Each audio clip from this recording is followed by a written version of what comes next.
Hello friends, welcome back to my channel SRK drama explain. Friends, ये video मैं लोगों के एंटरटेनमेंट के लिए बनाती हूँ, so please watch full, share, subscribe and like this video. Friends, हर बार की तरह ये ड्रामा भी बहुत ही ज़्यादा इंटरेस्टिंग और अमेजिंग है बिकॉज ये एक रिवेंज लव स्टोरी है। यहाँ पर दिखाया जाता है हमारा हीरो जिस लड़की से दिलो जान से प्यार करता है, कुछ लोग मिलकर उसका मर्डर कर देते हैं जिसकी वजह से हीरो डिप्रेशन में चला जाता है। बट जब उसे सच्चाई मालूम पड़ती है कि किसने उसके प्यार को मारा है तो वो डिसाइड करता है कि वो उससे बदला लेगा। और यहाँ पर दिखाया जाता है वो उसके फियांसे को टारगेट बनाता है क्योंकि वो उसे रियलाइज करवाना चाह रहा था कि जब किसी से तुम प्यार करते हो और वो तुम्हें छोड़कर चला जाए तो कितनी ज़्यादा तकलीफ होती है। यहाँ पर दिखाया जाता है वो उस लड़की के साथ बहुत टॉर्चर वाला सलूक करता है और इतना ज़्यादा कि वो लड़की बहुत परेशान हो जाती है। अब यहाँ पर हीरो को रियलाइज होता है कि वो अपना रिवेंज लेने के चक्कर में किसी इनोसेंट लड़की की लाइफ को स्पॉइल कर रहा है, तो फाइनली वो डिसाइड करता है। अब वो क्या डिसाइड करता है ये तो हमें ड्रामे की एक्सप्लेनेशन में मालूम पड़ेगा। तो चलिए बिना टाइम वेस्ट कीजिए ड्रामे की एक्सप्लेनेशन को स्टार्ट करते हैं। यहाँ पर जेडी को दिखाया जाता है जो विन के लिए सबूत के तौर पर वहाँ की वीडियो बनाकर लेकर आया था जिन लोगों ने कोलाई को किडनैप किया था। लेकिन यहाँ पर वो बताता है कि ये विन का मैनेजर है जिसने उसके कहने पर कोलाई को किडनैप किया था। लेकिन गन कहता है इसमें तो उसका फेस बिल्कुल भी नज़र नहीं आ रहा है, हम क्या सबूत दिखाकर पुलिस स्टेशन में विन के खिलाफ कंप्लेंट करेंगे। तभी वहाँ पर जेडी बताता है कि मुझे राधी के घर से ये चिप मिली है, तुम इसमें देखो, ज़रूर कुछ ना कुछ इन्फॉर्मेशन होगी। यहाँ पर जब गन चेक करता है तो विन की कंपनी के बारे में पूरी इन्फॉर्मेशन रहती है कि वो अपनी केमिकल वाली फैक्ट्री में ड्रग्स वगैरह का भी काम कर रहा है। ये सबूत उनके लिए बहुत ज़्यादा रहता है, जिस पर गन कहता है अब मैं विन के खिलाफ कंप्लेन करूंगा। इधर हमारी दाऊ को दिखाया जाता है जो फिर से भागने की प्लानिंग कर रही होती है, लेकिन अनफॉर्चुनेटली वो गन से फिर से टकरा जाती है। यहाँ से वो भागने की कोशिश में रहती है और इस चक्कर में वो गन को भी हर्ट कर देती है। गन कहता है तो चलो तुमने ट्रेनिंग काफ़ी सीख ही लिया है तो चलो मेरे साथ दो दो हाथ कर लो। यहाँ पर दाऊ भी रेडी हो जाती है और कहती है तुमने मुझे जो ट्रेनिंग दी है इतना तो मुझे आ ही गया है कि मैं सामने वाले को कैसा भी करके हरा ही दूंगी। यहाँ पर कोलाई उन लोग को पीछे से देख रही होती है जहाँ पर वो दोनों फाइट करते हैं। लेकिन यहाँ पर गन को दिखाया जाता है वो तो काफ़ी अच्छे से ट्रेनर रहता है, इस वजह से वो ताऊ को हरा देता है। तभी जेडी का कॉल आता है और वो गन को फौरन मिलने के लिए बुलाता है, जिसकी वजह से गन को जाना पड़ता है। लेकिन वो कोलाई को बोल कर जाता है कि मेरे पीछे तुम दाऊ का ख्याल रखना। यहाँ पर गन को मालूम पड़ता है कि कोलाई को जिन लोगों ने किडनैप किया था उन लोगों को उन्होंने पकड़ा था, उन लोगों को किसी ने मार दिया है। इस वजह से वो बहुत ज़्यादा अपसेट हो जाता है कि हमारे पास जो सबूत थे वो भी हाथ से निकल गए। लेकिन गन हार नहीं मानता और बोलता है कि मैं पुलिस स्टेशन में जाकर विन के खिलाफ कंप्लेन करूंगा। अब यहाँ पर विन को दिखाया जाता है कोर्ट की तरफ से उसे नोटिस मिल जाता है कि उसके खिलाफ किसी ने कंप्लेन किया है। यहाँ पर विन कुछ रिएक्ट नहीं करता है और कहता है कि सिर्फ तुम पता लगाओ उनके पास कितने सबूत है, उसके बाद ही मैं कुछ एक्शन लूंगा। अब नेक्स्ट सीन में दिखाया जाता है पुलिस स्टेशन में मैनेजर को बुलाया जाता है जहाँ पर वीडियो के बारे में उसे पूछा जाता है, लेकिन वो साफ मना कर देता है कि उस वीडियो में वो नहीं है बिकॉज उसका फेस शो नहीं हो रहा होता है। उसके बाद वहाँ पर विन के डैड और विन दोनों आए हुए रहते हैं जहाँ पर वो लोग अपनी सफाइयाँ पेश करते रहते हैं। अब यहाँ पर दिखाया जाता है विन एक बहुत ही बड़ा बिजनेसमैन रहता है, तो वो पैसे वैसे खिलाकर कैसे भी केस को रफा दफा कर देता है। इस वजह से गन बहुत ज़्यादा गुस्से में आ जाता है कि उसने इतनी मेहनत की लेकिन विन आज भी आज़ाद घूम रहा है। जब वो वहाँ से जा रहा होता है तो गन जाता है और उसे मारने लगता है और कहता है कि तुमने अपने पैसों के बलबूते ये सब तो कर लिया, लेकिन याद रखना एक ना एक दिन मैं तुम्हारे खिलाफ पूरे सबूत लेकर आऊँगा। अब यहाँ पर विन को दिखाया जाता है जो अपने लॉयर से कहता है कि इसने मुझ पे हाथ उठाया, इसके खिलाफ भी कंप्लेंट करो, और इसने मुझ पे झूठा आरोप लगाया, इसके खिलाफ भी कंप्लेंट करो, अब तो ये बुरी तरह फंसेगा। यहाँ पर उसके फ्रेंड उसे काम डाउन करवाते हैं कि गन इस वक्त सिचुएशन अच्छी नहीं है, तुम्हें कामनेस के साथ ये सब हैंडल करना चाहिए। अब नेक्स्ट सीन में दाऊ को दिखाया जाता है जो अपसेट अकेली एक जगह बैठी हुई रहती है। तभी कोलाई आती है उसके पास और उससे कहती है कि मैं आजकल देख रही हूँ तुम गन के साथ कुछ ज़्यादा ही चिपकने की कोशिश कर रही हो, याद रखो वो तुम्हारा बॉडीगार्ड है और ये मत बोलो कि उसकी ऑलरेडी एक गर्लफ्रेंड है। अब ये बात जब दाऊ सुनती है तो उसे कहीं ना कहीं बुरा फील हो रहा होता है, लेकिन वो कुछ भी रिएक्ट नहीं करती है। नेक्स्ट सीन में हमारे गन को दिखाया जाता है, यहाँ पर उसका जो कमांडर रहता है उसे चिल्लाते रहता है कि तुमने बगैर सबूत के विन पे कैसे इल्ज़ाम लगाया, अब इसकी वजह से तुम्हारी ये जॉब भी खतरे में पड़ गई। इसके अलावा यहाँ पर कमांडर बताता है कि तुमने विन के खिलाफ बगैर सबूत के उस पर इल्ज़ाम लगाया, इसकी वजह से हमें ऑर्डर आया है कि तुम इस जॉब से निकल जाओ। यहाँ पर गन को दिखाया जाता है उसे तो बिल्कुल भी दिल नहीं हो रहा था कि वो अपनी जॉब छोड़े, लेकिन क्या करे, विन के चालाकियों में वो बुरी तरह फंस चुका था, इस वजह से उसे जॉब भी छोड़नी पड़ती है। यहाँ पर विन अपने डैड को थैंक्स बोल रहा होता है क्योंकि ये सब उसके डैड ने ही किया था। उसके डैड बिल्कुल भी नहीं चाह रहे होते हैं कि विन किसी भी तरह के जेल में जाए, क्योंकि अगर विन जेल में जाता तो पीछे पीछे उसके डैड भी जाते, इस वजह से वो विन पे चिल्लाते रहते। अब नेक्स्ट सीन में हमारी दाव को दिखाया जाता है जो गन का वेट करते करते वहीं पर ही सो जाती है। तभी गन उसके पास आता है और वहाँ करीब में ही बैठ जाता है। यहाँ पर दिखाया जाता है गन को अब कहीं ना कहीं दाव की फिक्र होने लगी थी, वो उसकी फिक्र कर रहा होता है। लेकिन यहाँ पर दिखाया जाता है तभी दाव की आँख खुल जाती है। वो गन को अपने सामने देखकर पूछती है कि तुम कहाँ चले गए थे, इतना देर से क्यों आए हो। जिस पर गन कुछ भी नहीं बोलता है और पानी पी रहा होता है। यहाँ पर दाव उसकी चोट देख लेती है और उसकी चोट के बारे में पूछती है कि तुम्हें चोट कैसे लगी।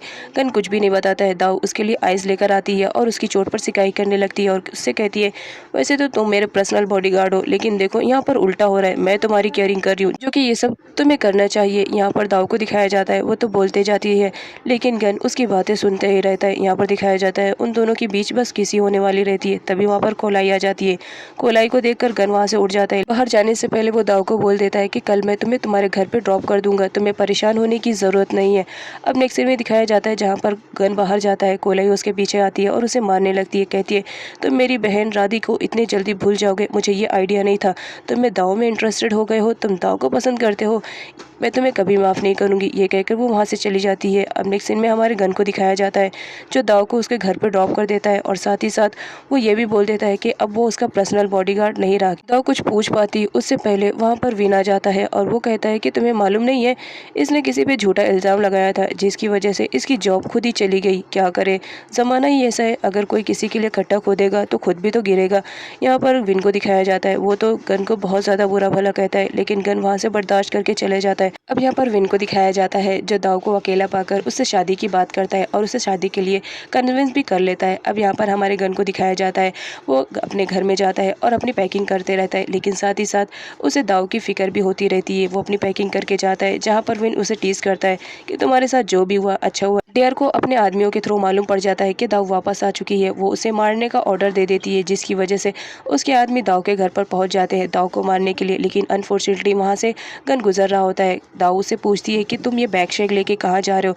गन बताता है कि अब वो यहाँ पर नहीं रहेगा, वो दूसरी जगह चला जाएगा। यहाँ पर दाव को दिखाया जाता है उसे बहुत बुरा लगता है कि गन इस तरह उसे छोड़ के जा रहा है। यहाँ पर वो पूछती है क्या तुम मेरे बॉडीगार्ड नहीं बन सकते हो। गन बोलता है अगर तुम मुझे पर्सनली हायर करोगी तो मैं तुम्हारा बॉडीगार्ड बन सकता हूँ, अदरवाइज मैं अपनी जॉब छोड़ चुका हूँ तो उसके थ्रू तो नहीं बनूंगा। यहाँ पर जो हमारी दाव रहती है उसे अपना पर्सनल बॉडीगार्ड बना लेती है। अब नेक्स्ट सीन में हमारी दाव को दिखाया जाता है जो मैनेजर के पास आती है और विन के बारे में बताती है कि विन ने मुझसे शादी के लिए प्रपोज कर दिया है और मुझसे शादी करना चाह रहा है। यहाँ पर मैनेजर कुछ बोल पाती उससे पहले विन टपक पड़ता है और यहाँ पर दिखाया जाता है विन आता है और दाव को कहता है कि हमारी शादी होने वाली है तो कितनी सारी शॉपिंग बाकी है, तो चलो हमें शॉपिंग तो करनी है। दाव गन को लेकर जाती है जिस पर विन मना कर देता है और कहता है कि तुम मेरे होने वाली फ्यूचर वाइफ हो तो इतना तो मैं कर सकता हूँ कि तुम्हें शॉपिंग करा सकता हूँ, चलो हम दोनों को किसी की ज़रूरत नहीं है। और यहाँ पर गन को टीज करते हुए वो वहाँ से चला जाता है। लेकिन मैनेजर और गन दोनों परेशान रहते हैं। यहाँ पर नाम को दिखाया जाता है वो भी विन की शादी की अनाउंसमेंट सुन चुकी थी तो गुस्सा कर रही होती है। यहाँ पर मैनेजर को दिखाया जाता है जो गन से बात करती है और कहती है कि कुछ भी हो जाए हमें इस शादी को रोकना पड़ेगा क्योंकि विन अच्छा आदमी नहीं है। यहाँ पर नाम को दिखाया जाता है वो विन को कॉल करती है उससे बात करने के लिए, लेकिन विन उसे इग्नोर करता है और उसके कॉल को रिसीव नहीं करता है जिसकी वजह से नाम का गुस्सा 7वें आसमान पे रहता है और वो डिसाइड करती है कि अगर विन उसे इग्नोर कर रहा है तो वो पर्सनली उसके घर पर जाकर मिलेगी और वो ऐसा ही करती है। जहाँ पर विन देखता है कि नाम आ चुकी है तो वो गुस्सा कर रहा होता है और नाम से कहता है अगर तुम्हें मुझसे मिलना था तो बाहर कहीं बुला लेती, इस तरह मेरे घर आने की ज़रूरत नहीं थी। नाम बोलती मैंने तो कॉल किया था बाहर मिलने के लिए लेकिन तुमने मेरा कॉल नहीं रिसीव किया, इस वजह से मुझे पर्सनली तुम्हारे घर पे आना पड़ा। और अनफॉर्चुनेटली वहाँ पर डेयर भी रहती है। डेयर उन दोनों को देखकर तो गुस्से में एकदम आग बगौला हो जाती है और साथ ही साथ वो उन दोनों की वीडियो बनाने लगती है। अब यहाँ पर हमारे नाम को दिखाया जाता है वो विन को ब्लैकमेल करती है, लग रहा है तुम वो सारे डॉक्यूमेंट्स को भूल चुके हो, शायद मेरे पास उसका जेरोक्स है, और उसे वो पेपर शो करते हुए धमकाते हुए उसे हक कर रही होती है। तभी वहाँ पर डेयर आ जाती है और वो विन को चिल्लाने लगती है। अब यहाँ पर दिखाया जाता है डेयर तो गुस्सा बहुत कर रही होती है नाम पर और उसे कहती है कि मेरे घर से निकल जाओ, जिस पर नाम बोलती है अच्छा तो तुम डेयर हो ना विन की सिस्टर, तो बहुत जल्द तुम मेरी होने वाली ननद होगी ना, तो कोई बात नहीं, आज तुम मुझसे बोल रही हो मैं सुन ले रही हूँ, लेकिन जब इस घर में मैं बहू बनकर आऊंगी तो सबसे पहले तुम्हें घर से बाहर निकालूंगी। विन जैसा तैसा करके नाम को वहाँ से बाहर निकाल देता है। अब वो डेयर के पास आता है जहाँ पर वो उसे समझाने की कोशिश करता है, जिस पर डेयर तो उससे गुस्सा कर रही होती है और कहती है कि दाव कम थी जो तुम अब इस लड़की को लेकर आए हो, तुम्हें तो मैं छोड़ूंगी नहीं, याद रखना किसी दिन खुद मर जाऊंगी या फिर उन लोगों को मार दूंगी, खुद तो मरने वाली नहीं हूँ क्योंकि तुम्हारी जिंदगी से इतनी जल्दी मैं जाऊंगी नहीं, उन्हीं लोग को मार दूंगी। इधर विन के डैड को दिखाया जाता है जो उससे फोर्स कर रहे होते हैं कि जितनी जल्दी हो सके तुम दाव से शादी करो, अदरवाइज तुमने शादी करने में लेट किया तो याद रखना हमारे हाथ से वो सारी प्रॉपर्टी निकल जाएगी। यहाँ पर जो हमारा विन रहता है वो बोलता है मैंने दाऊ को प्रपोज कर दिया है और बहुत जल्द मैं उससे शादी कर लूंगा। अब नेक्स्ट सीन में विन के डैड को दिखाया जाता है जो दाऊ की मॉम से मिलने के लिए गए हुए रहते हैं ताकि वो जल्द से जल्द दाऊ की शादी करवा दे विन से। लेकिन यहाँ पर दाऊ की मॉम को दिखाया जाता है इस शादी के लिए वो मना कर रही होती है, जहाँ पर विन के डैड उन्हें डरा धमका कर कैसे भी करके शादी के लिए रेडी कर लेते हैं और कहते हैं कि अभी तुम्हारा हस्बैंड नहीं है, कुछ दिनों में अगर तुम्हारी बेटी नहीं रही तो बताओ तुम कैसे जियोगी। इस बात से जो दाऊ की मॉम रहती है वो शॉक्ड में हो जाती है और वो शादी के लिए रेडी हो जाती है क्योंकि वो नहीं चाहती थी कि दाऊ उनसे दूर जाए। विन के डैड दाऊ की मॉम को डरा धमका कर जब वहाँ से रिटर्न जा रहे होते हैं तब उन्हें मैनेजर देख लेती है और समझ जाती है ज़रूर कुछ ना कुछ गड़बड़ है। वो गन को बोलती है कि हमें जितनी जल्दी हो सके दाऊ की शादी को रोकना पड़ेगा। अब यहाँ पर दिखाया जाता है गन और मैनेजर दोनों मिलकर दाऊ की मॉम को समझाने की कोशिश कर रहे होते हैं कि विन अच्छा आदमी नहीं है, आप उसके साथ अपनी बेटी की शादी मत करवाए। जिस पर दाऊ की मॉम रोने लगती हैं और वो उनसे कहती हैं कि अगर दाऊ की सेफ्टी चाहते हो तो जितनी जल्दी हो सके विन के साथ उसकी शादी करवाओ। अब यहाँ पर दिखाया जाता है उसी वक्त हमारी दाऊ की एंट्री हो जाती है और अपनी मॉम को वो रोता हुआ देखकर शॉक में हो जाती है। यहाँ पर वो अपनी मॉम से पूछती है लेकिन उसकी मॉम तो कंडीशन में नहीं रहती बताने की क्योंकि उनके सामने जो विन आ चुका था। यहाँ पर दिखाया जाता है हमारी दाऊ गन और मैनेजर से पूछती है लेकिन कोई भी आंसर नहीं रिप्लाई किया जाने की वजह से वो गुस्सा कर रही होती है। यहाँ पर वो अपनी मॉम को लेकर जाती है बेडरूम में और उनसे पूछने की कोशिश करती है कि आखिर कौन सी बात थी जिसकी वजह से आप इतना ज़्यादा रो रही हो, क्या बात है, अब मुझे बता सकती हो, मैं आपकी बेटी हूँ। लेकिन यहाँ पर दाऊ की मॉम को दिखाया जाता है वो तो बहुत ज़्यादा डरी हुई रहती है, इस वजह से वो दाऊ को कुछ भी नहीं बताती हैं। यहाँ पर दाऊ को दिखाया जाता है जो गन से मिलने के लिए आई हुई रहती है ताकि वो उससे पूछ सके कि आखिर उन लोग ने ऐसा क्या कहा जिसकी वजह से उसकी मॉम इतना ज़्यादा डिप्रेशन में रहने लगी है। अब यहाँ पर दिखाया जाता है हमारे गन को जो अपना गुस्सा निकाल रहा होता है, तभी वहाँ पर दाऊ आती है और उससे पूछती है कि तुमने मेरी मॉम से ऐसा क्या कहा जिसकी वजह से वो इतना ज़्यादा डिप्रेशन में रहने लगी। यहाँ पर दाऊ बोलता है क्या तुम सच सुन सकती हो। दाऊ बोलती है कि हाँ तुम बोलो तो सही क्या बात है। गन उसे बताता है कि तुम्हारी मॉम तुम्हारी शादी को लेकर बहुत ज़्यादा डिप्रेशन में है क्योंकि वो नहीं चाहती है कि तुम्हारी शादी विन से होए क्योंकि विन अच्छा आदमी नहीं है। जिस पर विन आता है और कहता है कि ओहो तो ये बात थी, इसका मतलब तुम दाऊ को बहुत ज़्यादा लाइक करने लगे हो, इसी वजह से तुम चाह रहे हो कि मेरी शादी दाऊ से ना होए। अब यहाँ पर जब दाऊ कुछ बोलने की कोशिश करती है तो विन उससे भी सेम क्वेश्चन करता है क्या तुम गन को पसंद करने लगी हो, इस वजह से तुम ये सब कर रही हो। जिस पर दाऊ मना करती है और कहती है कि मैं सिर्फ तुमको पसंद करती हूँ और वहाँ से चली जाती है। अब नेक्स्ट सीन में दिखाया जाता है दाऊ अपनी शादी को लेकर अनाउंसमेंट करने वाली रहती है जहाँ पर मैनेजर और गन दोनों बहुत ज़्यादा परेशान रहते हैं। यहाँ पर दाऊ की मॉम को दिखाया जाता है वो जैसा तैसा करके हिम्मत बनाकर अपनी बेटी को सच्चाई बताने की कोशिश करती है और उसे कॉल करती है, लेकिन अनफॉर्चुनेटली कॉल रिसीव करने वाला विन रहता है।